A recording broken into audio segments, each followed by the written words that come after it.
இந்த ரத்தம் பரிசுத்தமுள்ள ரத்தம். இந்த பரிசுத்தமுள்ள ரத்தம் வெளிப்படுகிற இடங்கள்ல ஆமென் அசுத்தங்கள் இருக்க முடியாது, சாத்தான் இருக்க முடியாது, ஆமென் சோதரா மரண தூதன் இருக்க முடியாது. ஆமென் இந்த ரத்தம் நம்மை பாதுகாக்கிறதா இருக்கிறது. இந்த ரத்தம் தான் சாத்தானுடைய தலையை நசுக்கிற ரத்தம். இந்த ரத்தம் தான் ஆமென் மனிதனை மீட்டெடுத்த ரத்தம். இந்த ரத்தம் தான் நம்மை பல்லவத்துக்கு சொந்தக்காரனாய் மாற்றுற ரத்தம். இந்த ரத்தம் தான் ஆமென் நம்மை மறுரூபப்படுத்துகிற ரத்தம். இதுவரைக்கும் பாவ சாய, இனி பரிசுத்தத்தின் சாய, இனி தேவ சாய. தேவ சாயாய் உண்டாக்கப்பட்ட ஆதார அவன் சத்துருவானவன் பாவத்தினார் அவன் சில பாவ சாயாக்கினார். ஆனால் இயேசுவின் ரத்தம் சித்தப்பட்ட பொழுது அந்த ரத்தம் நம்மை தேவ சாயலாய், தேவ சாயாய் மாற்றினதுமே இந்த பகல் வேளையில அவன் சில அநேகர தேவ சாயலாய் இந்த ரத்தம் மாற்றிக் கொண்டிருக்கிறது. எத்தனை பேர் நம்புறீங்க? இயேசுவோட ரத்தம் எனக்குள்ள ஓடுச்சுன்னா தேவ சாயல். இயேசுவோட ரத்தம் எனக்குள்ள ஓடும்போது நான் மனுஷ சாயல் அல்ல, நான் தேவ சாயல். இயேசுவோட ரத்தம் எனக்குள்ள ஓடும்போது ஆமென் நான் பாவ சாயல் அல்ல, நான் தேவ சாயல். தேவனை போல இருப்பேன், தேவனை போல வாழ்வேன், தேவனை போல பரிசுத்தமா இருப்பேன், தேவனுக்கு பிரியமானவை செய்வேன். பாவ சாயல் இருக்கும் பொழுது, பாவம் இருக்கும் பொழுது நம்முடைய சரீரத்தில் பாவம் ஆண்டுக் கொண்டது. ஆனால் தேவ சாயல் நமக்குள்ள வரும்பொழுது, இயேசு கிறிஸ்துவின் ரத்தம் வரும்பொழுது அவன் தேவனுடைய சுபாவங்கள், தேவனுடைய கிருபைகள், தேவனுடைய கிரியைகள் அது நம்மிடத்திலிருந்து வெளிப்படுகிறது. நல்ல கரங்களை தட்டி நம்ம பாவ சாயல் இல்ல, நம்ம தேவ சாயல். அவருடைய பிள்ளைகள், அவருடைய வாரிசு. அவன் மனுஷ சாயல் அல்ல, அவன் பாவ சாயல் அல்ல. இயேசு கிறிஸ்துவின் சாயல் காரணம் அவருடைய ரத்தம் நமக்குள்ள ஓடுகிற படிவிடா நாமும் அவரை போல் இருக்கிறோம். Shadaraka balabu, lidada rala sathalabu, dikha ribiyamtalava, nishakalava. Adela vaayalathirudhu. Andavare நாம் மனுஷ சாயல் அல்ல, நாம் பாவ சாயல் அல்ல, நாம் தேவ சாயல். நான் உங்களை போல் உள்ளவன் என்று சொல்லலாம். அறிக்கை செய்யலாமா? ஆமென். அறிக்கை செய்யுங்க. நான் மனுஷ சாயல் அல்ல, நான் பாவ சாயல் அல்ல. ஆமென். ஆமென். சர்ப்பம் வந்து ஆதாம தேவ சாயலாய் இருந்தவன பாவ சாயலாய் மாற்றுறது. ஆமென். பாவியாய் மாற்றுறது. ஆமென். அவன வெறுமைக்குள்ள வந்தது. ஆமென். நல்லா கவனிச்சு பாருங்க. பாவ சாயல் வரும் பொழுது நம்முடைய வாழ்க்கையில குறைவுகள் வரும். பாவ சாயல் வரும்போது நம்முடைய வாழ்க்கையில தரித்திரங்கள் வரும். பாவ சாயல் வரும்போது நம்ம பிரயாசப்படுற பலன் நமக்கு வராது. ஆனால் தேவ சாயல் வரும்பொழுது நன்மைகள் நம்மளை தேடி வரும், கிருபைகள் நம்மளை தேடி வரும், ஆசீர்வாதம் நம்மளை தேடி வரும், உயர்வுகள் நம்மளை தேடி வரும். அவன் சொல்றான், விடுதலைகள் நம்மளை தேடி வரும். காரணம் என்ன தெரியுமா? நாம் பாவ சாயல் அல்ல, மனுஷ சாயல் அல்ல, நாம் தேவ சாயலை உடையவர்கள்.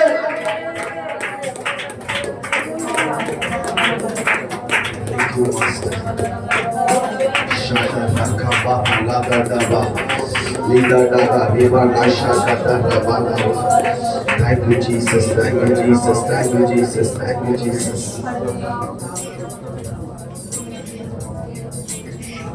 ஒரு சபையினை கவனிங்க, கண்கள் திறந்து பாருங்க. இந்த காலத்துல நீங்க நல்லா புரிஞ்சுக்கோங்க.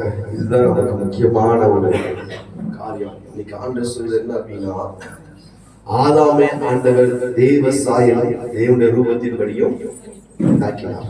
அப்படித்தானே?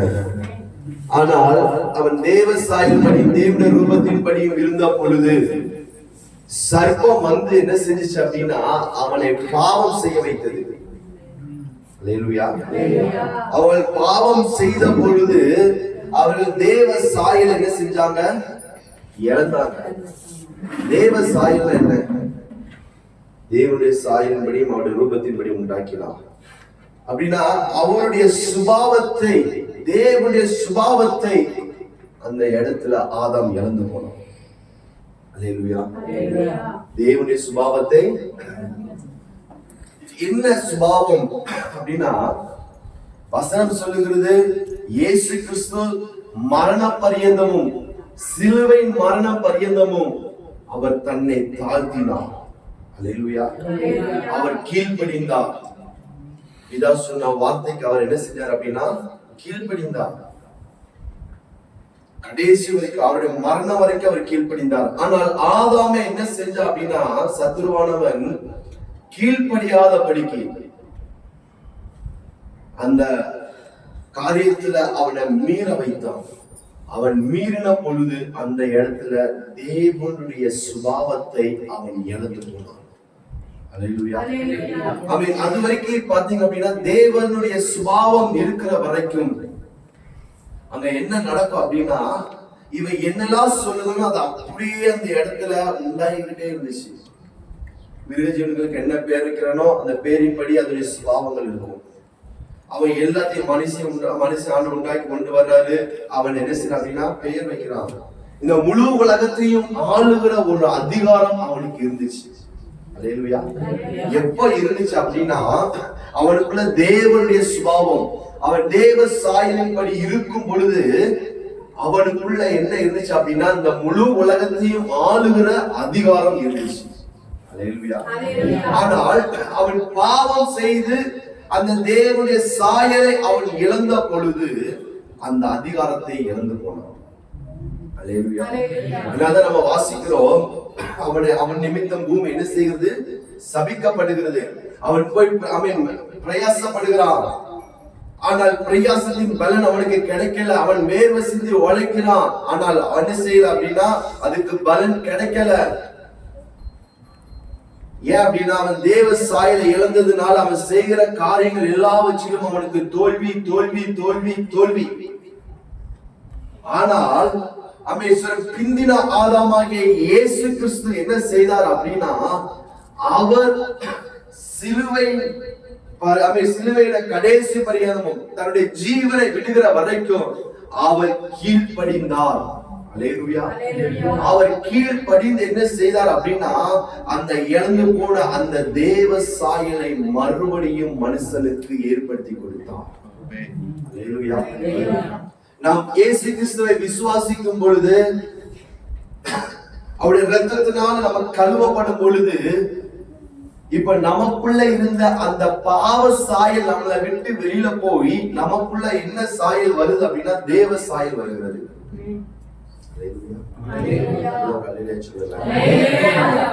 இது ரொம்ப முக்கியமான ஒரு சத்தியம், புரிந்து கொள்ளுங்கள்.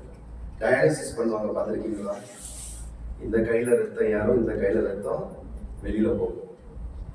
ஏன் அப்படின்னா இந்த ரத்தம் என்ன செஞ்சிச்சு? பழைய ரத்தம் கெட்டு போயிடுச்சு, அதுல வேல்யூ இல்ல, அது அசுத்தமான ரத்தம் ஆயிடுச்சு. ஆனா அந்த ரத்தத்தை என்ன செய்யுது? இந்த ரத்தம் உள்ள போக போக அந்த ரத்தம் வெளியே போகும். அதே மாதிரிதான் இயேசு கிறிஸ்துவோட ரத்தம் நமக்குள்ள வரும்பொழுது நமக்குள்ள இருந்த பாவ சாயல், அசுத்தமானவர்கள் எல்லாம் நம்மளை விட்டு வெளியில போய் நம்ம எப்படி மாறுறோம் அப்படின்னா தேவ சாயல உடையவர்களாய், தேவனை போல உள்ளவர்களாய் மாறுகிறோம்.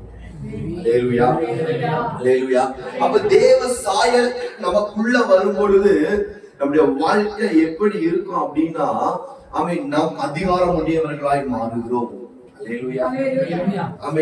நமக்குள்ள அதிகாரங்கள் வருகிறது, நமக்குள்ள கிருபைகள், வரங்கள் எல்லாம் செயல்படுகிறது. எப்ப செயல்படும் அப்படின்னா தேவ சாயல் வரும் பொழுது மட்டும்தான். பக்கத்துல பார்த்து சொல்லுங்க, நீங்க பாவ சாயல் அல்ல, நீங்க தேவ சாயல். அல்லேலூயா. அல்லேலூயா. பாவ சாயலா, பாவத்தின் சுபாவம் நம்மகிட்ட இருக்காது. நமக்குள்ள என்ன சுபாவம் இருக்கும்? தேவனுடைய சுபாவம். அதான் ஆவியின் கனிகள். சோ இத நீங்க என்ன செய்யணும்? நல்லா புரிந்து கொள்ள வேண்டும்.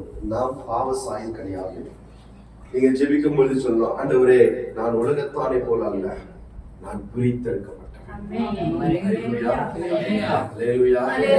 அப்படின்னா நம்ம நீதிமானாக்கப்பட்டிருக்கிறோம். இயேசு கிறிஸ்துவோட ரத்தம் நம்மளை கழுவி நமக்குள்ள இருக்கிற அநீதிகள் எல்லாவற்றையும் எடுத்து போட்டு நம்மளை நீதிமானாய் மாத்தி இருக்கிறது. சோ அதனால நம்ம என்ன செய்யணும் அப்படின்னா நீதி செய்யணும். அல்லேலூயா. நம்முடைய கிரியைகளினால் அல்ல நம்ம நீதிமானாக்கப்பட்டது, அவருடைய கிருபையினால் நம்ம நீதிமானாக்கப்பட்டது. அல்லேலூயா. வசனம் அதான் சொல்லுது. இன்னைக்கு நிறைய பேர் பேசுறாங்க அப்படின்னா நல்லது செஞ்சா நம்ம நல்லவனா மாறிடலாம், கிடையாது. இயேசு கிறிஸ்துவோட ரத்தம் மட்டும்தான் ஒருவனை நீதிமானாய் மாற்ற முடியும்.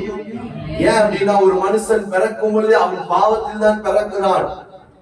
எப்போ இயேசு கிறிஸ்துவ நம்ம விசுவாசிச்சு அவருடைய ரத்தத்துல நம்ம கழுவப்படுறோமோ அப்பொழுது நாம் நீதிமான்களாய் மாறுகிறோம். ஒருவன் நீதிமானாக்கப்படும் பொழுது அவருடைய வாழ்க்கையில நீதிமானுக்குரிய ஆசீர்வாதங்கள் எல்லாம் வரும். நம்ம ஜெபிக்கலாம், உரிமையா ஜெபிக்கலாம். ஆண்டவரே, நான் நீதிமான், நீதிமான் செய்வதெல்லாம் வாய்க்கும், நீதிமான் பனையை போல செழிப்பான், நீதிமான் அப்பத்துக்கு இறந்து திரிந்தது கிடையாது, நான் உம்முடைய ரத்தத்தால் கழுவப்பட்ட நீதிமான் ஆண்டவரே சொல்லி நம்ம விசுவாசத்துல நம்பிக்கையோட ஜெபிக்கலாம். அல்லேலூயா. ஆமென். நம்முடைய ஜெபம் விசுவாசத்தோட நம்பிக்கையோட ஜெபிக்கணும். நான் சொல்றேன், நான் நீதிமான் ஆண்டவரே, ஒரு காலத்துல நான் பாவிதான், ஆனா என்னைக்கு உங்க ரத்தம் என்னை கழுவிச்சோ அன்னைக்கு நான் யாரு? நீதிமான். அல்லேலூயா. பிசாசு சொல்லுவான், நீ அந்த பாவம் பண்ணல, அவன் சொல்லுவான், நீ அப்படி பண்ண இப்படி பண்ண. நம்ம சொல்லணும், அதெல்லாம் கழுவிட்டாரு. அதெல்லாம் என்ன செஞ்சிட்டாரு? கழுவிட்டாரு. அவர் ரத்தத்தினால கழுவிட்டாரு. அவருடைய ரத்தம் பரிசுத்தம் உள்ள ரத்தம், குற்றம் இல்லாத ரத்தம். அல்லேலூயா. அந்த குற்றம் இல்லாத ரத்தம், யூதா சொல்ற குற்றம் இல்லாத ரத்தத்தை நான் காட்டி கொடுத்துட்டேனே அப்படிங்கிறான். அந்த குற்றம் இல்லாத ரத்தம் நமக்காக சிந்தப்பட்டது. எதுக்கு அப்படின்னா நமக்குள்ள இருக்கிற அந்த அசுத்தம் போகணும் அப்படின்னா இந்த குற்றம் இல்லாத ரத்தம் நமக்குள்ள வரும்பொழுது, பரிசுத்தமான ரத்தம், நல்ல ரத்தம் உள்ள வரும்பொழுது கெட்ட ரத்தம் என்ன செஞ்சிடும்? வெளியில போயிடும். அல்லேலூயா. சோ அந்த ரத்தம் தான் நம்மள என்ன செஞ்சிருக்கு? கழுவி இருக்கு. பரிசுத்தம் உள்ள ரத்தம். நம்ம மனுஷ சாயல் அல்ல, நம்ம யாருடைய சாயல்? தேவ சாயல். இதை நீங்க நன்றா உங்க மைண்ட்ல வச்சுக்கிட்டு உங்க சிந்தனையில வைத்து நீங்க ஜெபிச்சீங்க அப்படின்னா வாழ்க்கையில திறக்காத கதவுகள் எல்லாம் நம்ம ஜெயிக்க முடியாத காரியங்களை ஈஸியா ஜெயிக்கலாம். அல்லேலூயா. பிசாசு சொல்லுவா, நீ பாவிடா, நீ அசுத்தம்டா. இல்ல, நீங்க சொல்லணும், நான் நீதிமான், ஆண்டவரை பரிசுத்தப்படுத்தி இருக்கிறார், எனக்குள்ள அநீதி கிடையாது, நான் நீதிமான். நீதிமான் செய்வது ஆண்டவர் வாய்க்க பண்ணுவார். சில காரியங்கள் செய்யும் போது பிசாசு சொல்லுவா, இந்த காரியம் உனக்கு வாய்க்காது, இந்த காரியம் உனக்கு வாய்க்காது, இந்த காரியத்தை நீ தோத்து போயிடுவா. நீங்க சொல்லணும், நீதிமான் செய்வது வாய்க்கும், நான் நீதிமான், நான் செய்வது எல்லாத்தையும் தேவன் வாய்க்க பண்ணுவா. அவன் யாரு அப்படின்னா நம்மளை குற்றப்படுத்துவான், நிறைய குற்றப்படுத்துவான், நமக்குள்ள குழப்பத்தை உண்டாக்குவான், சந்தேகத்தை உண்டாக்குவான். நம்மளுடைய அமைச்சர் நம்முடைய சத்தியத்துல தேவ வார்த்தையில நம்ம உறுதியா நின்னா மட்டும்தான் அவனை ஜெயிக்க முடியும். இயேசு கிறிஸ்துவ பார்த்து கேட்கிறான், நீர் தேவகுமாரன், நீ அவருடைய செல்ல பிள்ளை, நீங்க மேல இருந்து குதி, உன்னை தூதர் வந்து தூக்கிட்டு போயிருவாங்க அப்படிங்கிறான். ஏன் அப்படின்னா எல்லாரும் ஞானஸ்நானம் எடுக்கும்போது இயேசு ஞானஸ்நானம் எல்லாரும் இருக்கிறாங்க, யோர்தான் கரையில எல்லாரும் இருக்கிறாங்க. அப்போ பரலோகம் சொல்லுது, இவர் என் நேசகுமாரன், இவரில் பிரியமா இருக்கிற பரலோகம் சொல்லுது. எல்லா ஜனங்களும் பாக்குறாங்க, விசாசம் பாக்குறான். இந்த 40 நாள் முடிஞ்சோட நேரா வந்து இயேசு சொல்றான், நீங்க தேவனுடைய நேசகுமாரனுக்கு எல்லாரும் முன்னாடி சொன்னார்களா? நீர் அவருக்கு ரொம்ப பிரியமானவர் சொன்னார்களா? நீர் குதியும், அவருடைய பிரியத்தை நம்ம செக் பண்ணி பார்த்துருவோம். அல்லேலூயா. பிசாசு எப்படி வந்து பேசலாம் பாத்தீங்களா? அவர் செல்ல பிள்ளைன்னு சொல்லிட்டாரு, எல்லாரும் முன்னாடி அறிக்கை செய்துட்டாரு. உண்மையாகவே அவர் உண்மை நேசிக்கிறார் அப்படின்னா தூதர்கள் அனுப்பி என்ன செஞ்சிருவார்? உங்களை காப்பாத்திடுவாரு. அதாவது அந்த இடத்துல ஆண்டவர் அவனுக்கு பதில் கொடுக்கிறார். நம்முடைய தேவன் நம்ம என்ன செய்யக்கூடாது? சோதிக்க கூடாது, பரிசு பார்க்க கூடாது. சோ இந்த மாதிரி நிறைய சந்தேகத்தை கொண்டு வருவான். பிசாசு சொல்லுவான், நீ சொன்னாலும் சொல்லலாட்டியும் நான் நீதிமான்.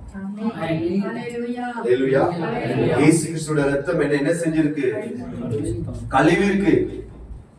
என் ரத்தத்துல இனி என்ன இருக்க முடியாது? பாவம் இருக்க முடியாது, அசுத்தம் இருக்க முடியாது, அநீதி இருக்க முடியாது, கெட்டது இருக்க முடியாது, அசுத்தமான கிரியைகள் இருக்க முடியாது. ஏன் ரத்தத்தை இயேசு கிறிஸ்து கழுவி இருக்கிறார். அவருடைய ரத்தம் தான் எனக்குள்ள ஓடுகிறது.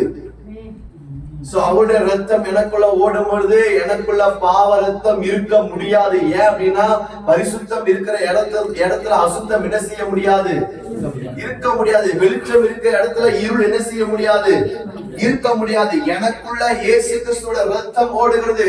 எனக்குள்ள எந்த பாவமும் பாவ ரத்தமும் எனக்குள்ள இருக்க முடியாது என்று சொல்லி நாம் ஜெபிக்கும் பொழுது, அறிக்கை செய்யும் பொழுது நமக்குள்ள இருக்கிற அசுத்தங்கள், கட்டுகள், பிசாசு எல்லாம் என்ன செஞ்சு விலகி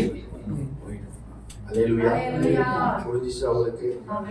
நம்ம யாருடைய சாயல்? பக்கத்துல பார்த்து மறுபடியும் சொல்லுங்க, நான் தேவ சாயல். கான்பிடன்டா சொல்லுங்க, மறுபடியும் சொல்லுங்க, நான் நீதிமான், நான் செய்வதெல்லாம் வாய்ப்போம், மனைய போல செழிப்பேன். பிசாசிய வாழ்க்கையில வனாந்தரத்தை கொண்டு வந்தாலும், பிசாசிய வாழ்க்கையில வறட்சியை கொண்டு வந்தாலும் நான் செழித்திருப்பேன், நான் செழித்திருப்பேன். என் வீட்டுல அப்பமும் தண்ணி குறையாது, என் வீட்டுல பணம் குறையாது, என் வீட்டுல சுகம் குறையாது, சமாதானம் குறையாது, நிம்மதி குறையாது, மகிழ்ச்சி குறையாது. எல்லோரையும் பார்க்கிலும் சந்தோஷமா இருப்பேன். ஹல்லேலூயா, ஹல்லேலூயா.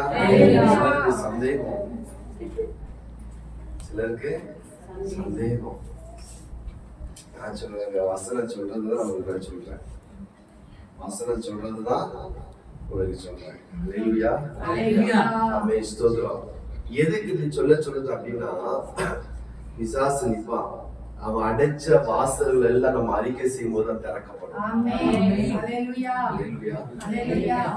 என் வார்த்தை வெறுமையாய் திரும்புவதில்லை, நான் அனுப்பின காரியம் வாய்க்கும்படி செய்யும். தேவ சாயல இருக்கிற நாமும் அறிக்கை செய்யும் பொழுது இந்த வார்த்தை போய் என்ன செய்ய அப்படின்னா, பிசாசு அடைச்ச வழிகள் எல்லாத்தையும் தரணும். பிசாசு அடைச்ச வழிகள் எல்லாத்தையும் திறக்கும். அவன் எத்தனை லாக்கு போட்டாலும் சரி, எத்தனை பூட்டு போட்டாலும் சரி, எவ்வளவு பெரிய பூட்டு போட்டாலும் சரி, நம்ம சொல்ற இந்த வார்த்தை அவ்வளவு பெரிய பூட்டு என்ன செஞ்சிடும், பேதுரு போய் நிக்க, அவனுக்கு முன்பாக பெரிய இரும்பு கதவு, சிறைச்சாலைக்கு முன்பாக அவன் போய் நின்ன உடனே கதவு தன்னாலே திறக்குது. காரணம் என்ன தெரியுமா? அவன் மேல இருந்த அந்த அதிகாரம், அவன் மேல இருந்த அந்த அபிஷேகம், அவன் மேல இருந்த அந்த தேவ சாயல். தேவ சாயல் உள்ளவன எதுவுமே தடுத்து நிறுத்த முடியாது. அதை நம்ம முதல்ல என்ன செய்யணும்? விசுவாசிக்கணும், நம்பணும். முதலாவது நம்பிக்கை, இரண்டாவதுதான் ஜெபம். நம்ம விசுவாசித்து நம்ம ஜெபிக்கும் பொழுது நிச்சயம் அதுல அற்புதங்களை பார்க்க. கண்களை மூடி நம்ம ஒரு 5 நிமிஷம் நம்ம ஜெபிக்க போறோம்.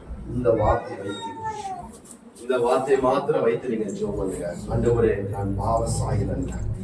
உங்க வாழ்க்கையில் இருக்கிற காரியங்கள் ஏதாச்சும் இருக்கும், உங்க வாழ்க்கையில் இருக்கிற ஜெயிக்க முடியாத காரியங்கள் ஏதாச்சும் இருக்கும், உங்க வாழ்க்கையில் இருக்கிற பாவங்கள் அல்லது ஏதாச்சும் ஒரு தடை இருந்து கொண்டே இருக்கும். இந்த காரியத்தை சொல்லி நீங்க ஜெபம் பண்ணுங்க. ஆண்டவரே, நான் பாவ சாயல் அல்ல, நான் தேவ சாயல். என் வாழ்க்கையில் இருக்கிற பாவத்தை இப்பொழுது நான் ஜெயிக்கிறேன் ஆண்டவரே, இப்போது நான் அதை மேற்கொள்கிறேன் ஆண்டவரே சொல்லி ஜெபம் பண்ணுங்க. ஒருவேளை உங்க வாழ்க்கையில ஏதாவது தடை இருக்குதா அல்லது நோய் இருக்குதா சொல்லுங்க. ஆண்டவரே, எனக்குள்ள இருக்கிறது உங்க ரத்த ஆண்டவரே, எனக்குள்ள இருக்கிறது உங்க ரத்த ஆண்டவரே. அவன் பாவ ரத்தம் அல்ல, அவன் உங்க ரத்தம் எனக்குள்ள இருக்கிறது. நான் தேவ சாயலுடையவன், எனக்குள்ள இருக்கிற அந்த நோய்கள் எல்லாம் இப்போ மாறட்டும் ஆண்டவரே. உம்முடைய ரத்தம் பரிசுத்தமுள்ள ரத்தம் ஆண்டவரே, உம்முடைய ரத்தம் நீதி உள்ள ரத்தம் ஆண்டவரே. அந்த ரத்தம் எனக்குள்ள ஓடும்போது எனக்குள்ள நோய் இருக்க முடியாது, எனக்குள்ள வியாதி இருக்க முடியாது, எனக்குள்ள பலகீனம் இருக்க முடியாது, எனக்குள்ள அசுத்தங்கள் இருக்க முடியாது, எனக்குள்ள பாவம் இருக்க முடியாது, எனக்குள்ள பிசாசு இருக்க முடியாது, எனக்குள்ள கிரியைகள் இருக்க முடியாது, எனக்குள்ள எந்த வல்லமைகள் இருக்க முடியாது. எனக்குள்ள ஓடுகிறது இயேசு கிறிஸ்துவின் ரத்தம், பரிசுத்தமுள்ள ரத்தம், பரிசுத்தமுள்ள ரத்தம். நல்ல அறிக்கை செய்யுங்க. எந்த பிசாசு என் வீட்டுக்குள்ள இருக்க முடியாது, என் கணவருக்குள்ள இருக்க முடியாது, என் மனைவிக்குள்ள இருக்க முடியாது, என் பிள்ளைகளுக்குள்ள இருக்க. நல்ல அறிக்கை செய்ய, நீங்க அறிக்கை செய்ய ஒரு விடுதலை வந்துகிட்டே இருக்கும். என் வீட்டுக்குள்ள எந்த ஆவிகளும் இருக்க முடியாது, என் பிள்ளைகளுக்குள்ள இருக்க முடியாது, என் குடும்பத்துக்குள்ள இருக்க முடியாது, என் சரீரத்துக்குள்ள இருக்க முடியாது. எனக்குள்ள ஓடுகிறது இயேசு கிறிஸ்துவோட ரத்தம்.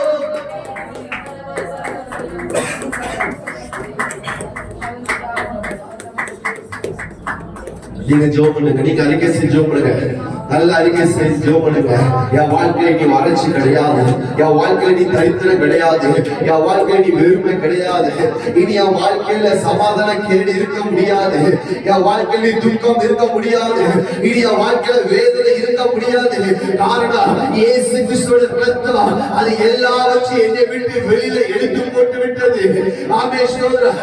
எப்படி ஒரு பக்கத்துல நல்ல ரத்தம் ஏறும் பொழுது இன்னொரு பக்கத்துல கெட்ட ரத்தம் வெளியே வருமோ, அதே போல இன்னைக்கு எனக்குள்ள இயேசு கிறிஸ்துவோட ரத்தம் இறங்கி கொண்டு இருக்கிறது. எனக்குள்ள இருக்கிற அசுத்தங்கள், என் குடும்பத்துக்குள்ள இருக்கிற அசுத்தங்கள், என் பிள்ளைகளுக்குள்ள இருக்கிற அசுத்தங்கள் எல்லாம் இப்போது என்னை விட்டு வெளியில போய் கொண்டிருக்கிறது. என் குடும்பத்தை விட்டு வெளியில போய் கொண்டிருக்கிறது, என்னுடைய சந்ததியை விட்டு வெளியே போய் கொண்டிருக்கிறது, என்னுடைய தாய் தகப்பனை விட்டு வெளியில போய் கொண்டிருக்கிறது, என் வீட்டை விட்டு வெளியில போய் கொண்டிருக்கிறது. காரணம் இயேசு கிறிஸ்துவின் ரத்தம் எனக்குள்ள இறங்கி கொண்டிருக்கிறது. இயேசு கிறிஸ்துவின் ரத்தம் எனக்குள்ள இறங்கி கொண்டிருக்கிறது. இனி எனக்குள்ள அசுத்தம் இருக்க முடியாது, இனி எனக்குள்ள வியாதி இருக்க முடியாது, இனி எனக்குள்ள நோய்கள் இருக்க முடியாது. என் குடும்பத்துக்குள்ள எந்த சத்துருவோட கிரியைகளும் சத்துருடைய வல்லமைகளும் இருக்க முடியாது. இயேசு கிறிஸ்துவின் ரத்தம் சகல பாவங்களையும் நீக்கி, சகல கிரியைகளை நீக்கி அது என்னை சுத்திகரிக்கிறது. நான் நீதிமான். நீதிமான் செய்வதெல்லாம் வாய்க்கும், நீதிமான் செய்வதெல்லாம் வாய்க்கும். நீங்க அறிக்கை செய்ய, நீதிமான் செய்வதெல்லாம் வாய்க்கும். நான் கைட்டு செய்கிற எல்லா காரியங்களும் வாய்க்கும். ஆமென். நான் கைட்டு செய்கிற காரியங்கள் எல்லாம் வாய்க்கும். இனி என் கையில சாபம் இல்லை, இனி என் கையில தரித்திரம் இல்லை. நல்ல அறிக்கை செய்து ஜெபம் பண்ணுங்க. இனி என் கையில வெறுமை இல்லை, இனி என் வாழ்க்கையில தரித்திரங்கள் இல்லை, இனி என் வாழ்க்கையில நோய்கள் இல்லை, இனி என் வாழ்க்கையில வியாதிகள் இல்லை. ஆமென். கரங்கள் ஆசீர்வதிக்கப்பட்டது. ஆமென். கையின் பிரயாசத்தை நீ சாப்பிடுவாய், உனக்கு பாக்கியமும் நன்மையும் உண்டாயிருக்கும் சொன்னது போல என் கைகளின் பிரயாசத்தை நான் சாப்பிடுவேன். எல்லாம் சொல்லி ஜெபம் பண்ணுங்க. ஆமென். சரி, எனக்கு பாக்கியமும் நன்மையும் உண்டாயிருக்கும். ஆமென். நீங்கள் எந்த நன்மையை எதிர்பார்த்து கொண்டிருக்கிறீர்களோ அந்த காரியங்களை பார்த்து சொல்லுங்க. ஆமென். ஒருவேளை சுகமா இருக்கலாம், விடுதலையா இருக்கலாம், அல்லது பணமா இருக்கலாம், அல்லது நிம்மதியா இருக்கலாம், சமாதானமா இருக்கலாம், ஆசீர்வாதமா இருக்கலாம். ஆண்டவரே, இன்றைக்கு அந்த ஆசீர்வாதங்கள் என்னை தேடி வருகிறது ஆண்டவரே. இன்றைக்கு அந்த நன்மைகள் என்னை தேடி வருகிறது ஆண்டவரே. இன்றைக்கு அந்த சுகம் என்னை தேடி வருகிறது. இன்றைக்கு அந்த பணங்கள் என்னை தேடி வருகிறது. இன்றைக்கு அந்த ஆசீர்வாதங்கள் என்னை தேடி வருகிறது. இனி என் வாழ்க்கையில தரித்திரங்கள் இல்லை, இனி என் வாழ்க்கையில வெறுமைகள் இல்லை, இனி என் வாழ்க்கையில குழப்பங்கள் இல்லை, இனி என் வாழ்க்கையில வேதனைகள் இல்லை, இனி என் வாழ்க்கையில கண்ணீர் இல்லை, இனி என் வாழ்க்கையில கவலைகள் இல்லை. காரணம் இயேசு கிறிஸ்துவை நான் விசுவாசிக்கிறேன். அவருடைய ரத்தம் என் வாழ்க்கையில் இருக்கிற எல்லா தடைகளையும் எடுத்து போடுகிறது. அவருடைய ரத்தம் என் வாழ்க்கையில விடுதலைகளை கொண்டு வருகிறது. அவருடைய ரத்தம் என் வாழ்க்கையில அவன் நன்மைகளை கொண்டு வருகிறது.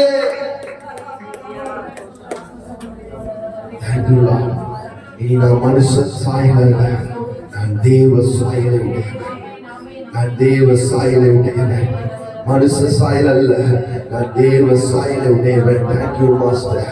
நாங்கள் உமக்கு நன்றி செலுத்துகிறோம் ஆண்டவரே. ஆண்டவரே, இங்க இருக்கிற ஒவ்வொருவரையும் கருத்துல ஒப்பு கொடுக்கிறேன். நீர் மாத்திரம் மகிமை பண்ணும்படியாய் நாங்கள் சொல்லிக்கிறோம்ப்பா. அவை எல்லா துதிகளும் மகிமை எல்லாம் உமக்கே நாங்கள் கொடுக்கிறோம்ப்பா.